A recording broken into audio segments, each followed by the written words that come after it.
Howdy, Ags. Welcome to this session of the Econ 202 online class. This is an opportunity that we wanted to take for you to get to know us a little bit and what we're about in economics and how we approach the subject and a little bit of our background. So part of that process, John, is we all became economists for different reasons. One of our colleagues has told me that he became an economist because he got interested in it in high school, and I didn't even know economics existed when I was in high school. Why don't you tell the students a little bit about why you became an economist? Sure. So actually, I started out in high school also, and I ran across an article about the 1973 oil embargo, which you remember in person, but I do not. That was well before I was born. I was actually in college at that time. There you go. But it was just a simple article, but it talked about how sales of hamburgers fell during the oil crisis when oil prices spiked. And the reason was because people would drive to get hamburgers, and when gasoline got more expensive, people bought less of this seemingly completely unrelated good. And I thought that was so cool, that there were all these interconnections between different parts of people's behavior and how something happening over here could affect things over there. And it was just really eye-opening. And then I got more and more into it. By the time I got to college, I was sure it was what I wanted to do. And I was really lucky that I was able to do undergraduate research and learn more about the actual craft of being an economist at a pretty early age. Which is something that I think we would really encourage our students at A&M to do. And so for me, that's the coolest thing about economics, is that it's more than just kind of what you see. It's not about what's obviously there. It's about the stuff going on in the background, the stuff that's not seen. There's a famous quote by the 19th century economist Frederick Bastiat that the difference between a good economist and a bad economist is that the bad economist only concerns themselves with what is seen, whereas the good economist focuses on what is unseen, unintended consequences of well-meaning policies, things like that. So the fact that good intentions don't make good policies, the things that sound great, things like rent control, or different interventions in markets. They might make for great bumper sticker slogans, but so often they have these negative consequences, and that's what really attracted me to it. And how about you? Well, I started out actually as an accounting major in college. I didn't know economics existed, and I took a couple of accounting classes. They said, it's not just bookkeeping, and after 2 classes I figured out, at least for me, it's just bookkeeping.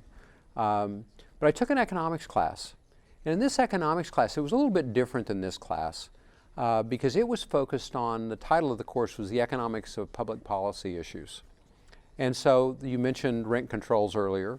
The class covered topics of how the government intervened in markets and what would happen in those situations.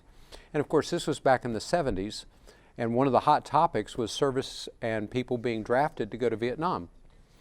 And in this course, they talked about how the draft was just a tax. It's a tax where you're requiring certain individuals to go and serve their country, and so it's like you're taking away their income for that period of time, and you're forcing them to go into danger, rather than taxing all of us and paying a few people extra money and paying them enough. And it was a way for the government to avoid the expense of putting this on their books, the real cost of pursuing the war. And of course, that offended all of us back in the early 70s. But it also, we covered the economics of rent controls. When you looked at in the early 70s, they rationed gasoline as a part of the Arab oil embargo. And so now so when you have a rationing scheme, you're not using prices. And so I became fascinated with the idea that you could use a simple demand and supply model, and you could understand so much about how people were behaving, and understanding that you always have to worry about incentives. And so it was like, wow, this is cool. It's a really cool way to think about the world. And I got very excited about it, and so eventually I became an economist.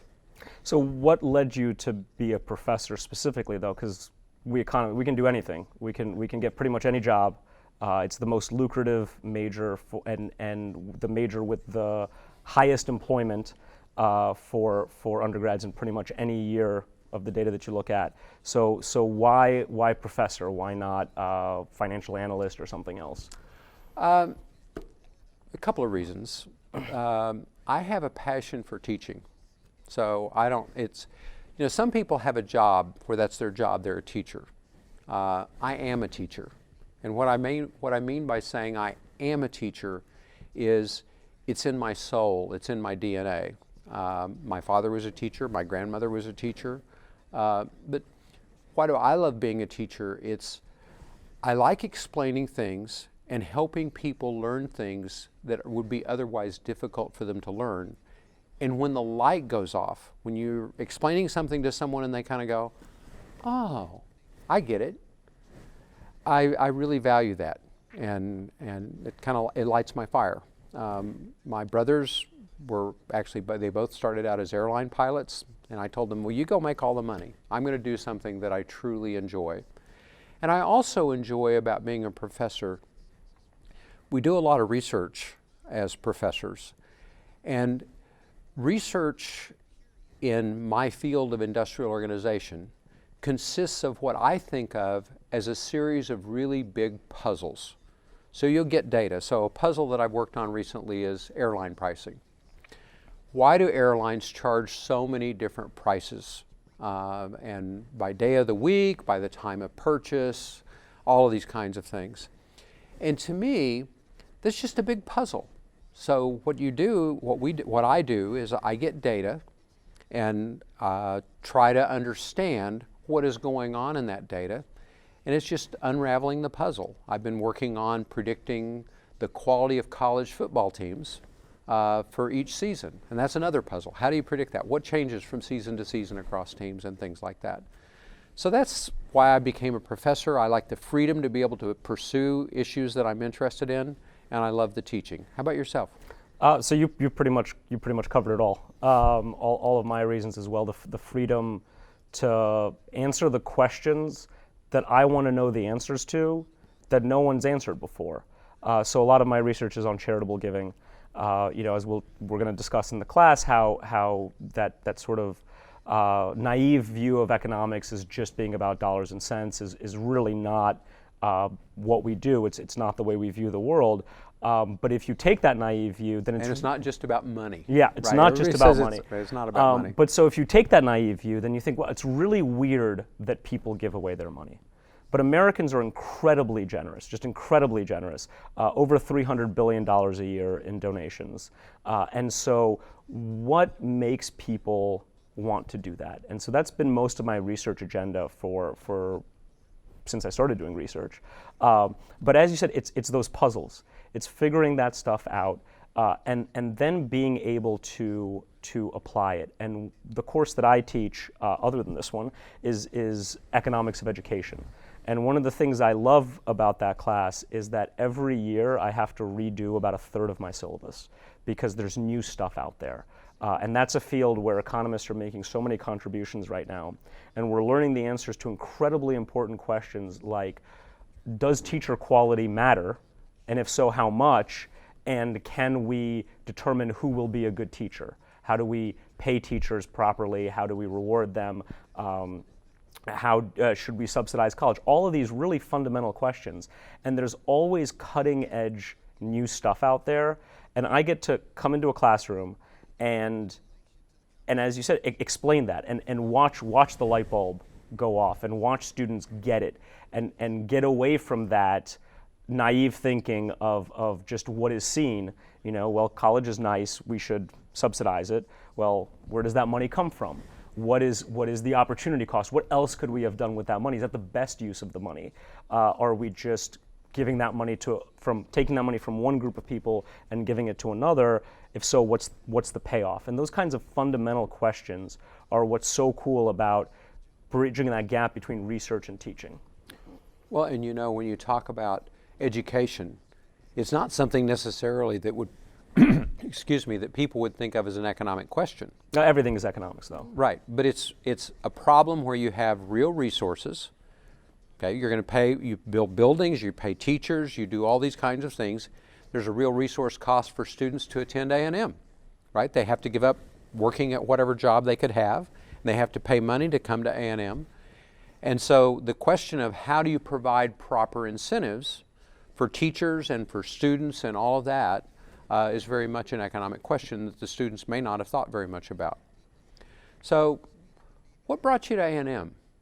So you ended up here, you had a lot of choices, I know, because I was part of the process that hired you. Well, so unwise though that may have been in retrospect. But you could have taken it back. It's too late now. Yeah, it's too late. So there's a lot of things that I love about A&M. I'd actually never been in Texas at all until my interview at A&M. Like, never set foot in the state. It turns out I've always been a Texan. I just didn't know it until I got here. And a big part of that. Be careful about claiming that. But a big part of that is the Aggie community, and how dedicated our students are. When I talk to my friends who are at other similar looking institutions, they're so full of complaints about their students' work ethic, their students' respectfulness, and I've just not encountered those problems in the time that I've been at A&M. The students are dedicated and focused, and that's something that I really, really appreciate about them. And that's why I started getting involved in the undergraduate program from the first day I was here. So I helped set up our undergraduate research program, which matches students with faculty advisors. Mm-hmm. It's very similar to what led me to become an economist, and I felt like our students deserve that same kind of opportunity. We have the Economics Society, which is the undergraduate economics group, which is thriving. We have a Women in Economics Club that works, that encourages our female majors to get together and support each other and talk about econ issues, study together, et cetera. And there's just so many great opportunities for our students, and I think that comes from the fact that we've got a great group of faculty who actually like each other, which turns out to be really unusual in most academic departments. Well, other than you and me. Yeah, right? Yeah. Everybody likes each other. We have our issues.